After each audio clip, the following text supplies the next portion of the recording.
It's Trial Tuesday, and attorney David Ayler is here with some practical tips for seniors and their loved ones. David, welcome back to Lowcountry Live. Good morning. Good morning. So it's senior week here, and it's very great that you're here, obviously, to talk about nursing homes and the problems associated with them. A lot of times, you know, you're afraid of nursing home abuse, possibly. Yeah, unfortunately, we hear a lot of horror stories about incidents that happen within nursing home or retirement centers, and it really comes down to one thing: it's a lack of attention, and that attention is not coming from, you know, individuals that work within the homes, and then unfortunately, sometimes it comes back a little bit on the loved ones as well, who are trusting the places that they send the, you know, whether it be their parents, grandparents, whatever it may be, and you know, they're not actually getting the care that they need.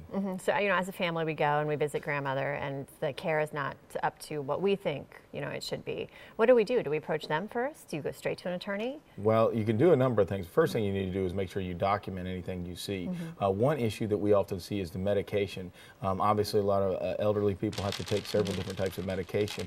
Unfortunately, what you'll see often is a lot of times these medicines are not properly given to them. And if they don't have that medicine prepared and given to them, they're not going to take it, and that can obviously cause other health issues.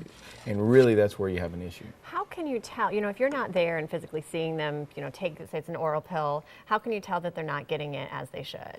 Well, one thing is, for instance, I had my own family where my cousin is a nurse, and she noticed that my grandmother's pill bottle was still just as full as it was the time she had come the month before. And so little things like that, just saying, hey, this is to be something that's taken once or twice a day, yet there's still 30 pills in here, and the last refill was 2 months ago. Clearly, they're not getting the pills. And if you think about it that way, if they're not getting their daily medicine, what else are they not also getting? Oh, yeah. And that's where you really start to see some problems, whether it be things such as bed sores, because they're not getting turned over, they're not getting moved, as well as other serious health issues. And the main problem ends up being when they fall ill to something that's happened within the nursing home, it's very hard to determine what it was because of maybe some other health problems that are already pre-existing.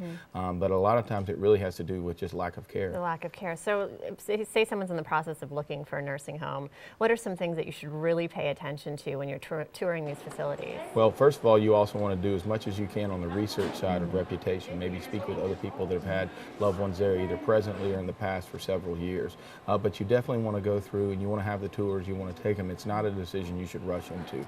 Unfortunately, a lot of people come into towns where their loved ones live. They have a weekend. They have a very short period of time. They find a place that looks nice, seems clean, and they sign the check and they send them in, and they don't really know truly what they're putting their loved one in as far as what type of environment. And then you start to see these problems occur, and you know, all the way up to serious you know, health issues, even death. And it's some stuff that could be avoided, and simply it comes down to what type of place you're sending them to and what type of people do they have working there. So great research up front can save you down the line. Yeah. Let's kind of shift gears a little bit and move to wills and final wishes. You know, everyone should have a will, but before you put someone in a nursing home, you obviously want to make sure that's, you know, all in order. Right, exactly. And what you often see is sometimes people wait too late. A loved one, maybe they get to the point where they're not totally clear, they're not clear mentally. So at that point, it's going to be difficult to actually try to change anything with the will, make any additions to it. So you want to do it as soon as you can. If you're over the age of 40, you definitely should have one, and you're moving forward from that point. But particularly if someone is starting to fall ill, you want to look and see what their will is. Is this something that they're okay with? Do they want to make any changes to it? Otherwise, you have a lot of problems down the line. You know, I speak from personal experience when I know, you know, let's say someone has their will and they're deteriorating and their mind is slipping and they want to change that. Can they? You know, as a family, you're like, no, you're not thinking right, you know. It's very difficult. Sure. And then you start to see some struggles within the family, too. You may have some members of the family that are trying to take advantage of the situation, which, as unfortunate as that is, it's very, very much a reality. And so you want to make sure that prior to that, or if that starts to occur, you quickly see both a physician as well as an attorney to determine, one, are they at a point that they're translucent enough that they can actually go ahead and make a change, and also is there something that the attorney also feels comfortable with approving. So that's interesting. So the doctor could determine, you know, whether or not they can make that change. Yeah. You know, what's the biggest reason people come to you for wills?